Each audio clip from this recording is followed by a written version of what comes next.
नमस्ते साथियों, आज चर्चा आपके साथ में कंपटीशन में सफलता कैसे प्राप्त की जाए।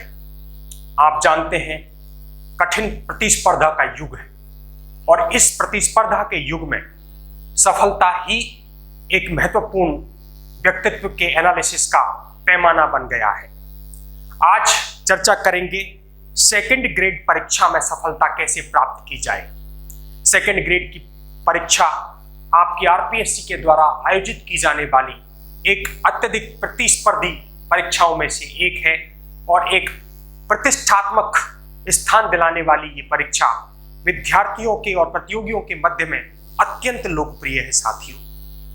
साथियों, राइज इंग्लिश के प्लेटफॉर्म पर आज अपनी चर्चा रहेगी कि किस प्रकार से ग्रेड सेकंड परीक्षा के अंतर्गत सफल हुआ जाए। इसमें हम कैसे अच्छे अंक प्राप्त कर सकते हैं, कैसे अपना स्थान सुनिश्चित कर सकते हैं, इन्हीं बिंदुओं को लेकर के आज ये छोटी सी चर्चा आपके बीच में रहेगी और किस प्रकार से अपना स्थान सुनिश्चित करेंगे अपन।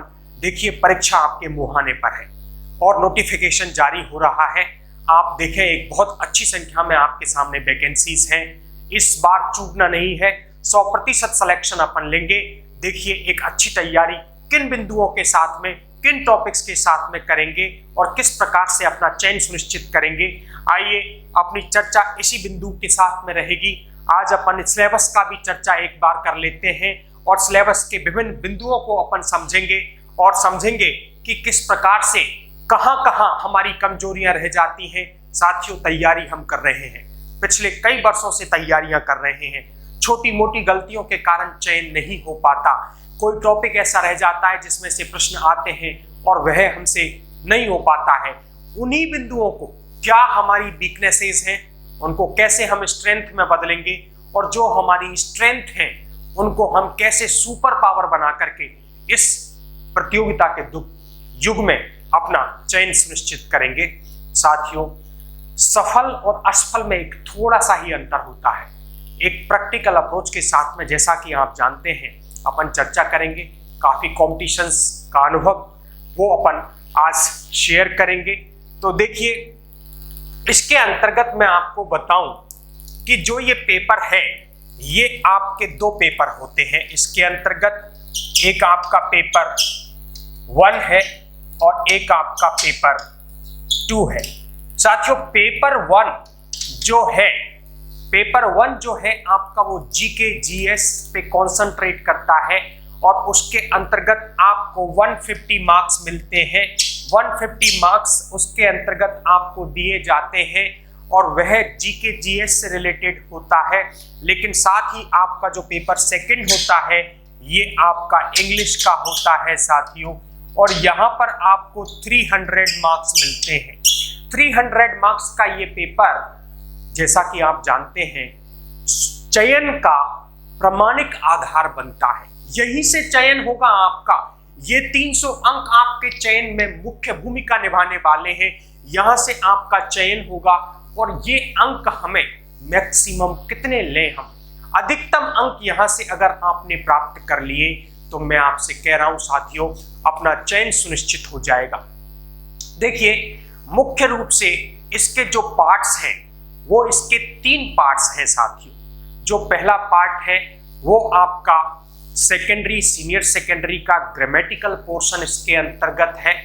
जो दूसरा पार्ट है वो आपके ग्रेजुएशन लेवल का, उसमें ग्रामर और लिटरेचर का हिस्सा है। और जो थर्ड पार्ट है साथियों, वो आपके मेथड्स का है, मेथड्स ऑफ टीचिंग इंग्लिश इसके अंतर्गत है। तो आप देखेंगे इसके अंतर्गत, अपन देखें इसको कि किस प्रकार से मार्क्स बाइफरकेट कर रहे हैं, किस प्रकार से और कहां पर अपन ज्यादा मार्क्स ले सकते हैं। तो पहला जो पार्ट आप देखें, जो 180 मार्क्स का है, जो ग्रामर का पार्ट है, इसमें सेकेंडरी लेवल का ग्रामर, सीनियर सेकेंडरी लेवल का ग्रामर पूछा जाता है। इसके अंतर्गत नॉर्मल टॉपिक्स है साथियों। इसको थोड़ा सा एनालिटिकल बनाया गया है, इसमें कुछ चेंजेस किए गए हैं। इसमें अपन देखें कि पहला जो टॉपिक है आपका पार्ट्स ऑफ स्पीच का जनरल टॉपिक है, लेकिन इसमें जो क्वेश्चंस हैं वो काफी डेप्थ से आते हैं, कई बार घुमा करके भी आते हैं। पार्ट्स ऑफ स्पीच से रिलेट करके एडवर्ब, एडजेक्टिव, वर्ब से संबंधित क्वेश्चंस भी पूछे गए हैं। तो इसमें जो है अपन पार्ट्स ऑफ स्पीच पे कॉन्सेंट्रेट करेंगे और इसमें आप देखें कई क्वेश्चंस, 10 से 12 क्वेश्चंस अकेला टॉपिक ये ले जाता है। बड़ा टॉपिक है, अच्छे प्रश्न इसमें से आपको देखने को मिलते हैं। आर्टिकल, डिटरमिनर्स जनरल टॉपिक आपका है। इसी प्रकार से आप देखें टेंसेज का आपका टॉपिक है, खूब प्रश्न ले जाता है। प्रपोजिशंस हैं, मॉडल ऑक्सिलियरीज हैं, डिग्रीज ऑफ कंपैरिजन है, सब्जेक्ट वर्ब अग्रीमेंट है, सबऑर्डिनेशन एंड कोऑर्डिनेशन। स्टार लगाएं साथियों, बहुत ही महत्वपूर्ण टॉपिक है और अधिकांश विद्यार्थी इसमें बहुत ज्यादा कर नहीं पाते हैं, उनकी कमजोरियां रहती हैं। चयन आपका उस प्रश्न से नहीं होगा जो प्रश्न सरल है, याद रखना। चयन वाले विद्यार्थी कभी ये नहीं कहते कि पेपर सरल आ जाए। जितना पेपर कठिन होगा आपके चयन की सुनिश्चितता उतनी ही बढ़ जाएगी साथियों। इसलिए पेपर का कठिन होना जरूरी है, प्रश्नों का कठिन होना जरूरी है। और याद रखें, जो प्रश्न कठिन है, जो टॉपिक कठिन है, उसको ज्यादा करना है। इसीलिए ये सबऑर्डिनेशन और कोऑर्डिनेशन का टॉपिक है, इस पे सेपरेट चर्चा भी मैं करूंगा। इसको आप स्टार लगा के सॉल्व करें। इसके बाद में कंडीशनल सेंटेंसेस टॉपिक है। एक ट्रांसफॉर्मेशन ऑफ सेंटेंसेस का जो है, इसमें आप इंटेरोगेटिव, एक्सक्लेमेटरी, असर्टिव और विभिन्न प्रकार के सेंटेंसेस के ट्रांसफॉर्मेशन पूछे जाते हैं। ये भी विद्यार्थियों का एक प्रकार से पैंडोराज बॉक्स है, डिफिकल्टीज का एरिया है। यहाँ पे दे फेस मेनी प्रॉब्लम्स, उनको कंफर्टेबल यहाँ पे एहसास नहीं होता। तो ये भी एक प्रकार से मार्क्स गेनिंग टॉपिक हो सकता है। आगे अपन चले तो इसमें फ्रेजल वर्ब आ रही है साथियों। फ्रेजल वर्ब्स का टॉपिक, 5 फ्रेजल वर्ब्स आ रही हैं साथियों। 5 फ्रेजल वर्ब्स हैं, 5 आपके ईडियम्स हैं। जबरदस्त अंक मिल रहे हैं। ये वोकैबुलरी के टॉपिक आपको शानदार मार्क्स देंगे, शानदार तैयारी, शानदार मार्क्स। और फिर इसमें आप देखें इडियोमेटिक एक्सप्रेशन के साथ में प्रोवर्ब्स भी आपको मिल रही हैं, जैसा मैं कह रहा था। तो फ्रेजल वर्ब, प्रोवर्ब्स और इडियोमेटिक एक्सप्रेशंस, लगभग 8 से 10 प्रश्न यहां से आ रहे हैं। तो ये एक बहुत ही अच्छा गेनिंग वाला आपके लिए। फिर वर्ड्स ऑफन मिस स्पेल्ड और कंफ्यूज्ड, कुछ ऐसे शब्द जिनकी स्पेलिंग अलग है, आपको भाव कुछ और आता है, आप कंफ्यूज होकर के उनकी स्पेलिंग को दूसरी समझते हैं, प्रोनाउंसिएशन की प्रॉब्लम्स होती हैं, उसके कारण से आपको थोड़ी समस्या रहती है समझने में। और सिनोनिम्स और एंटोनिम्स का टॉपिक तो है ही। और एक टॉपिक आपका नीचे जो छूट रहा है, वो आपका नीचे टॉपिक आ रहा है, वो आ रहा है आपका फोनेटिक्स का। फोनेटिक्स का आपका टॉपिक आ रहा है, बहुत ही महत्वपूर्ण टॉपिक है, बहुत ही शानदार अंक देने वाला टॉपिक है साथियों। तो ये आपका जो पार्ट है वो सेकेंडरी वाला पार्ट है। और ये सेकेंडरी वाला, इसमें फोनेटिक ट्रांसक्रिप्शन और वर्ड स्ट्रेस, ये लास्ट का जो टॉपिक है, ये आपके लिए मार्क्स देने वाला टॉपिक है साथियों। ये जो फर्स्ट पार्ट है, इसमें कुछ टॉपिक्स पर अपने को कंसंट्रेट करना है। जैसे आप पार्ट्स ऑफ स्पीच पे कंसंट्रेट कर लें, उसमें से आपको शानदार मार्क्स मिलने वाले हैं। ट्रांसफॉर्मेशन को अच्छे से देखेंगे अपन, सिंपल, कंपाउंड, कॉम्प्लेक्स का ट्रांसफॉर्मेशन हो, एक्टिव पैसिव का तो है ही, डायरेक्ट इनडायरेक्ट का है ही, वो अपनी जगह पर है। लेकिन जो सिंपल, कंपाउंड, कॉम्प्लेक्स का ट्रांसफॉर्मेशन है, ये थोड़ा सा प्रॉब्लमेटिक है बच्चों के लिए। इस पे फोकस ज्यादा करना है, अच्छे मार्क्स मिलने की संभावना यहां से रहेगी।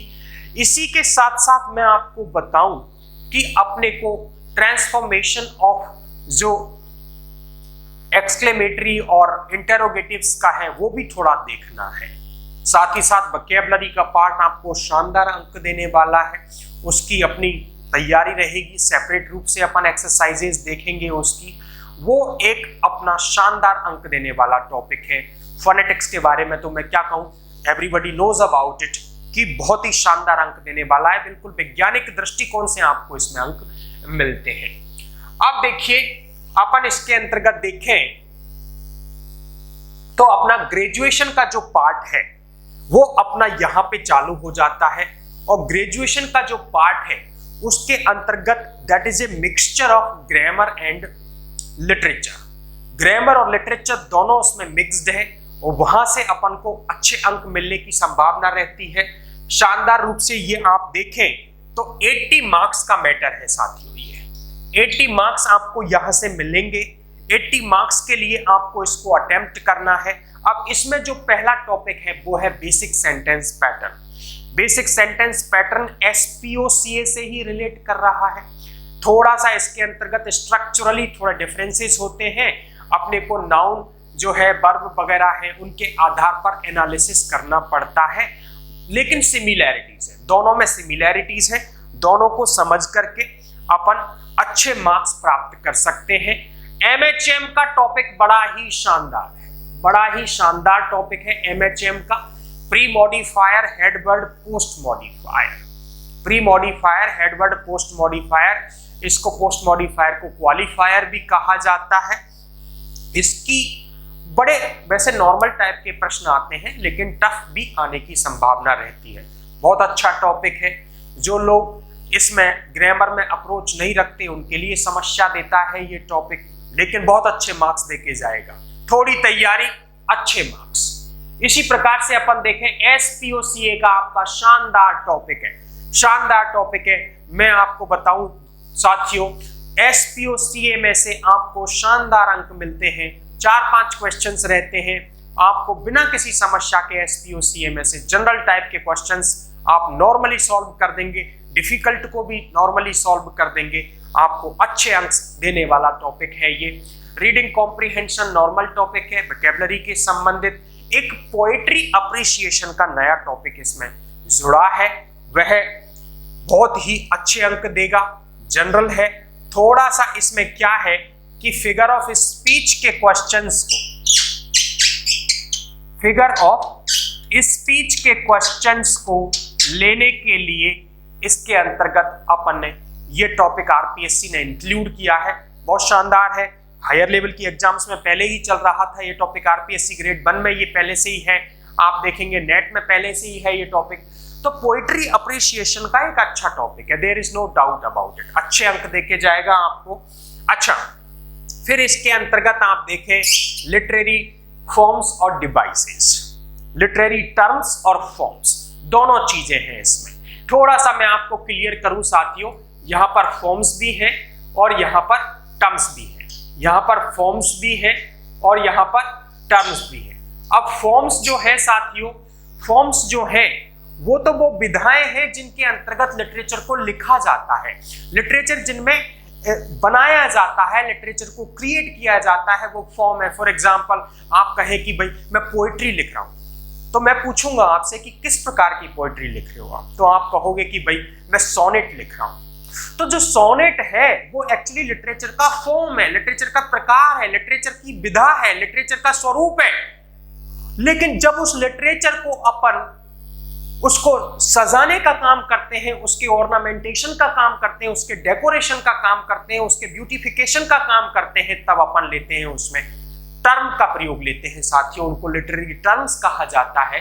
तो इस अंतर को क्लियर कर लें। यहाँ पे जब अपन डिस्कशन करेंगे टॉपिक का, उस समय भी अपन डिस्कशन करेंगे कि these two things are totally different. Form तो वो है लिटरेचर का प्रकार जिसमें लिटरेचर को लिखा जा रहा है साथियों, लेकिन जहां पर लिटरेचर के ब्यूटिफिकेशन की बात आती है तो वो टर्म है। जैसे आप देखेंगे पर्सनिफिकेशन है, आपका मेटाफर है, आपका सिमली है, आपका पन है, तो ये सारे की सारे आपके टर्म्स हैं। तो ये टर्म्स और फॉर्म्स सेलेक्टेड कर दिए हैं पिछले एग्जाम्स में, बहुत ज्यादा मतलब ये डाइवर्सिफाइड था, कुछ बस एक ही टॉपिक का लिटरेरी टर्म्स एंड फॉर्म्स, तो आपको सारे पढ़ने पड़ते थे। अब लिमिटेड है, हालांकि मैं ये नहीं कहूंगा कि इनमें से ही प्रश्न आ जाएगा, क्योंकि कई बार इनसे डिविएट करके भी प्रश्न आता है, तो वो भी अपन देखेंगे और उसको भी अपन समझेंगे। लेकिन मोटे मोटे तौर पर अपन इनकी चर्चा करेंगे तो ये अच्छे अंक हमको दे करके जाने वाले हैं साथियों। अब यहां पर जब अपन बात करें तो पार्ट सेकंड की, इसमें राइटर्स भी हैं, थोड़े इंडियन राइटर्स भी हैं, उनको भी अपन देख लें, है ना, उनको भी अपन देख लें। इंडियन राइटर्स को अपन देखें तो मेजर लिटरेरी पीरियड्स इसके अंतर्गत हैं। एक तो मेजर लिटरेरी पीरियड्स इसके अंतर्गत अपने रेनेसांस है, मेटाफिजिकल है, जैकोबियन है, न्यूक्लासिकल है, रोमांटिक है, विक्टोरियन है, मॉडर्न है एंड पोस्ट मॉडर्न है। तो साथियों यहाँ पर क्या है कि ऑलमोस्ट आपका पूरा British literature is included, there is no doubt, जैसा कि आप देख पा रहे हैं। तो वहाँ पे अपने को लिटरेचर के पार्ट को समझना है, लिटरेरी ट्रेंड्स को समझना है, लिटरेचर क्या लिखा गया उसको समझना है, मेन करेंट्स क्या थे वो भी देखने हैं, और मुख्य मुख्य राइटर्स को, बहुत ज्यादा नहीं तो मेन जो लीडिंग फिगर्स हैं पर्टिकुलर मूवमेंट के, वो अपने को देखने ही देखने हैं। उस पर्टिकुलर ट्रेंड के, पर्टिकुलर ईरा के, वो देखने ही देखने हैं। जैसे रिनेसेंस में कौन कौन से इंपॉर्टेंट वर्क हैं, कौन कौन से इंपॉर्टेंट राइटर्स हैं, जैसे मेटाफिजिकल में कौन से राइटर हैं, मेटाफिजिकल शब्द को कौन दे रहा है ना, मेटाफिजिकल शब्द का प्रयोग किसने किया, मेटाफिजिक्स का किसने प्रयोग किया, मूल रूप से मेटाफिजिकल मूवमेंट है क्या, राइटर्स इसके अंतर्गत कौन कौन लिख रहे हैं, लीडिंग फिगर कौन सा है।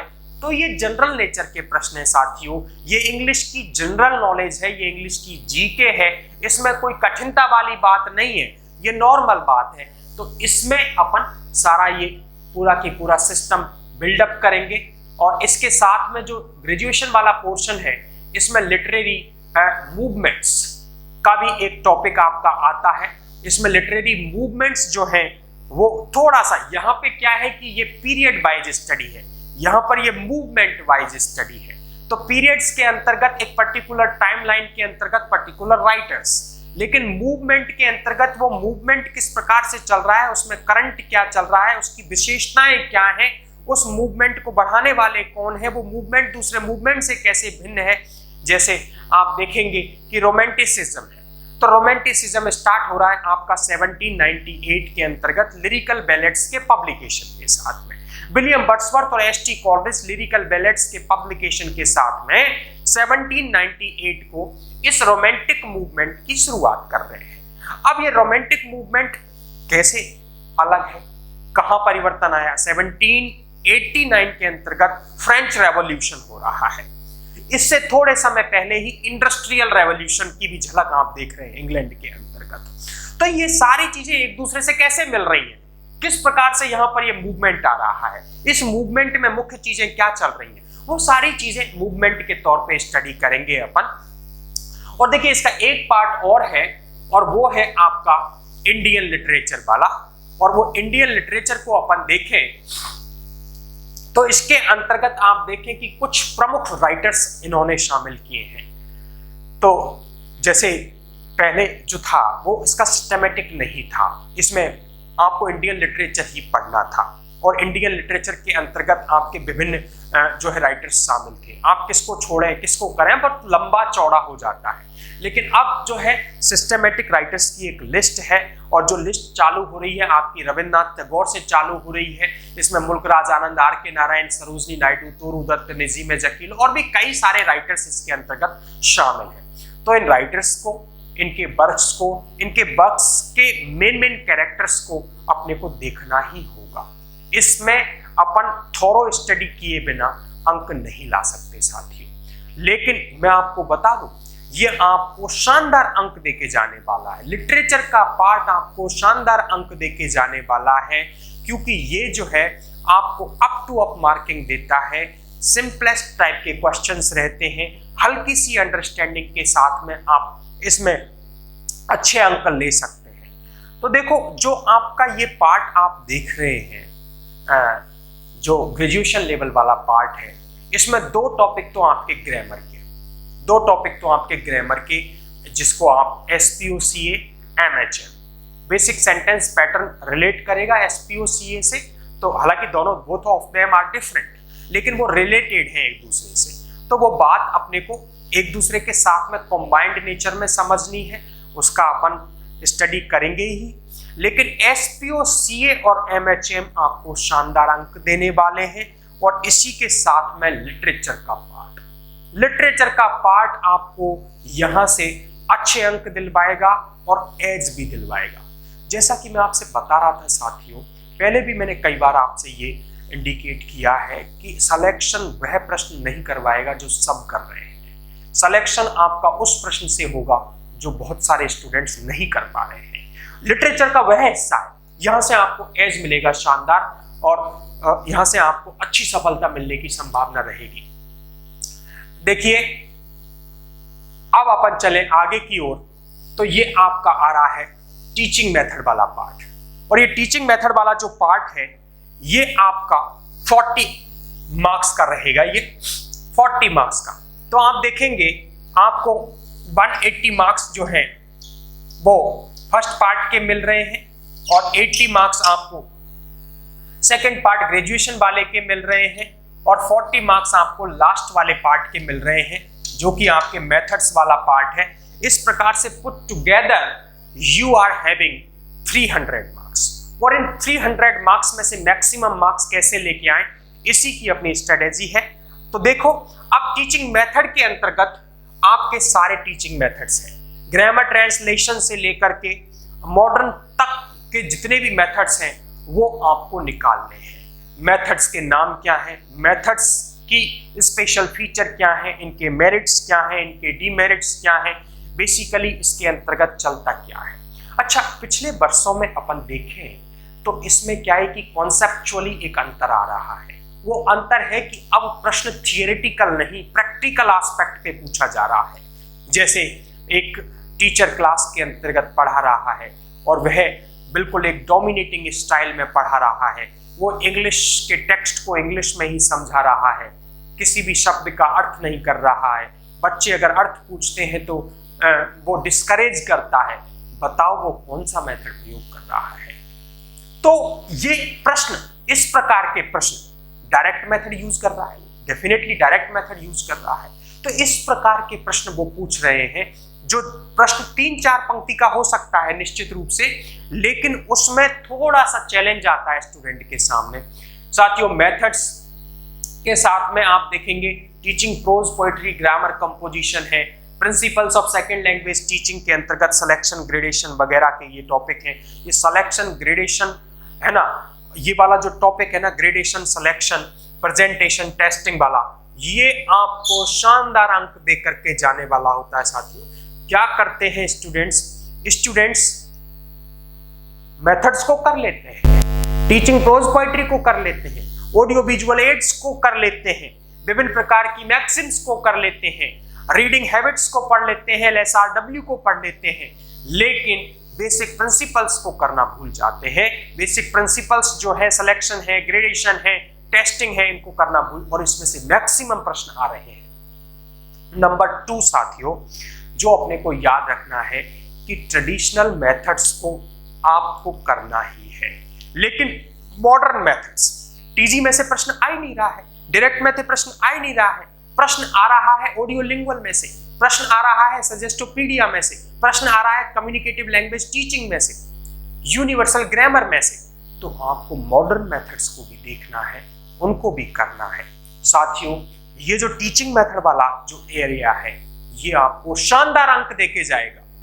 साथियों, इस 300 अंक की जर्नी के अंतर्गत जो जितने मार्क्स लाएगा, जो जितने अच्छे से दौड़ेगा, सफलता उसी के कदम चूमेगी। अपन एक बेहतर एनालिसिस के साथ में आपके साथ में फिर दोबारा जुड़ेंगे, और अगली चर्चा के साथ में अगला टॉपिक लेंगे सेकंड ग्रेड में आपको सफल बनाने के लिए। Thank you.